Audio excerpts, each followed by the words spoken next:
over there? Yes, it did. It doesn't change it here, though.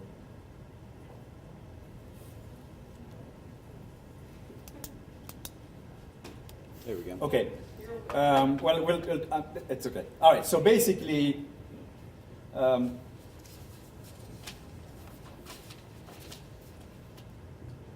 no, but this doesn't give the. I tell you. Oh, I see what it does. All right. So let me just forget about this and start reading the slides. Limiting principles and level playing fields. I first got to think about level playing fields around 1986. In 87, I was a deputy counsel for Indian Affairs for the House Interior Committee, and so I was working, with Frank Ducheneau, who was the senior counsel, and we're trying to put up this Indian Gaming Regulatory Act. And Mo Udall introduced a bill that was drafted by the staff, and a lot of the congressmen at some point thought that the Udall bill was too pro-Indian. So they kept coming up and said, hey, we want a level playing field. We want a level playing field. And I thought, at first, what the heck are they talking about? And I think what they wanted was a level playing field with non-Indians. And we didn't think that was appropriate. Eventually, we kind of bought on to a level playing field with the states. Okay, so that was the first idea of a level playing field. But then, basically, so I started thinking about, is a level playing field a good thing or not? And basically, my thesis is that one of the reasons that the court has moved away from what Greg was talking about, foundational principles and exceptionalism, is the fear that under traditional foundational principles of federal Indian law, in effect, the tribes would gain unfair advantages. So as a result, the court started looking at limiting principles, tending to achieve level playing field between tribal and non-tribal actors. But the thesis of this article, in effect, is that looking for level playing field seems like a good idea at first, but they can have bad consequences for tribes.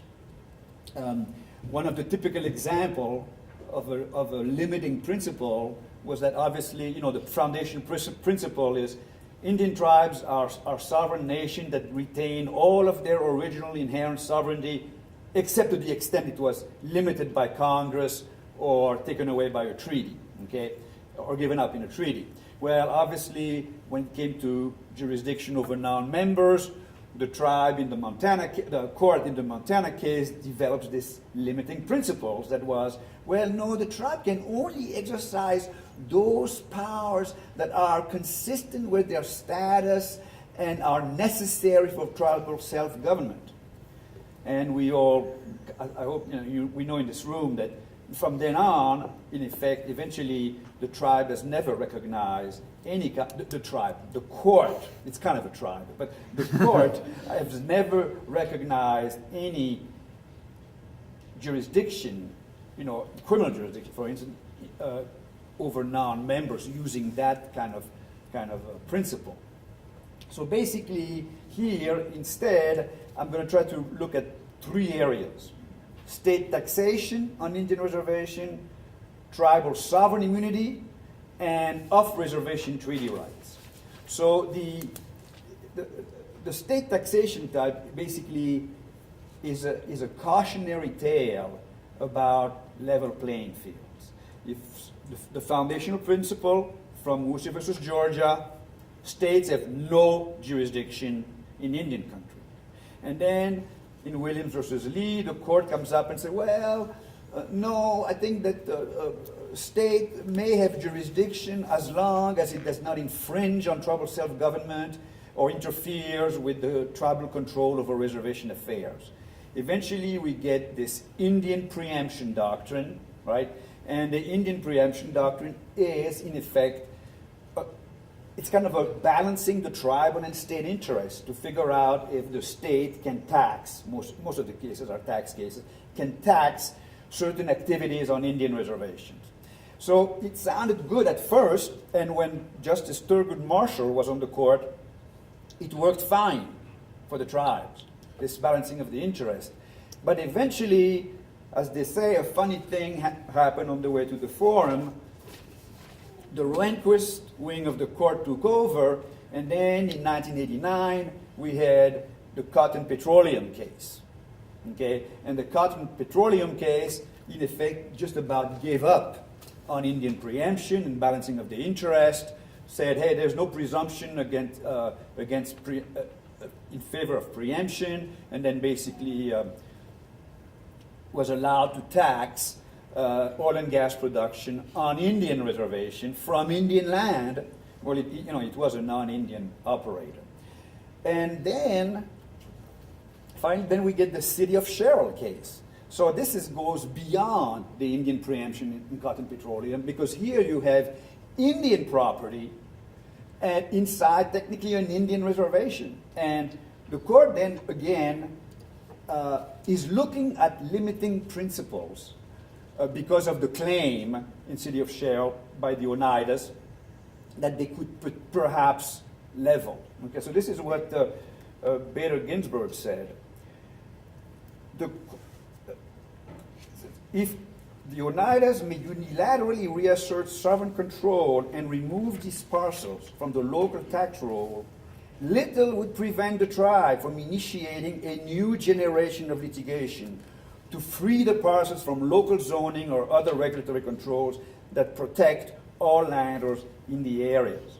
So that's the fear, right? That's the fear where you need a level playing field or a limited, some kind of a limiting principle so that ultimately the Oneidas cannot basically recover New York. And as a result, she comes up with this those weird doctrines of latches that basically prevent the tribe from asserting their sovereignty, and so that the city there would not be able to tax their property. And again, so maybe the fear was legitimate. Ginsburg basically phrases her statement saying, well, this is only about raising sovereign immunity from state taxes and stuff like this. She says nothing else is impacted. And of course, the lower courts then proceeded on taking the Sherrill principle and applying to all of the Indian land claims in the East, so that now the tribes cannot recover their land, they cannot even recover any kind of money, and they are being taxed by the state. So that's the cautionary tale of what can happen when you start with something that seems good at first and end up costing the tribe a lot of sovereignty. So with this, we move to tribal sovereign immunity in off-reservation context. So the foundational principle in this is only Congress can abrogate tribal sovereign immunity, and it has to do this by clear indication of congressional intent. Okay? So here, that's sovereign immunity. And one of the things we did in IGRA is basically we agreed, because Senator Reid basically came up to us and said, hey, the states have to agree. So then we came up with that way to negotiate a tribal state compact. And he said, okay, the state can sue the tribe if the tribe gamble in violation of the compact, but the tribe can sue the state if the state refuses to negotiate in good faith.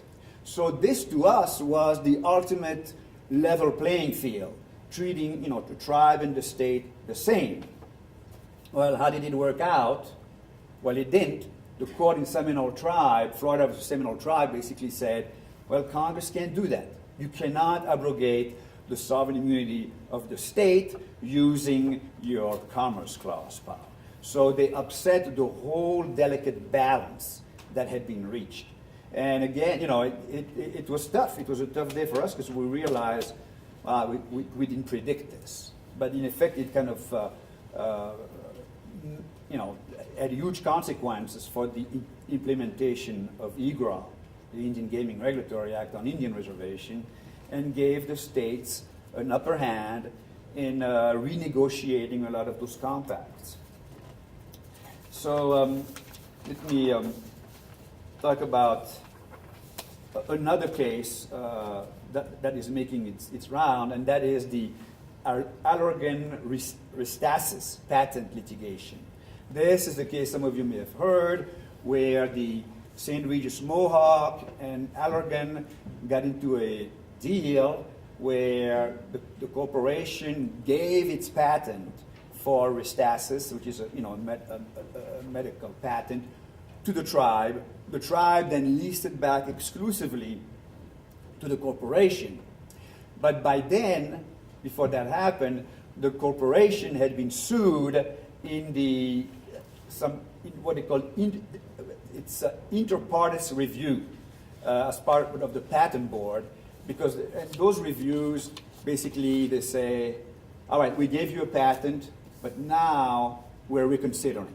So they were being sued in that administrative tribunal to figure out if those patents were legitimate. But then Allergan said, hey, we have, the tribe has it now. And of course the tribe claimed sovereign immunity.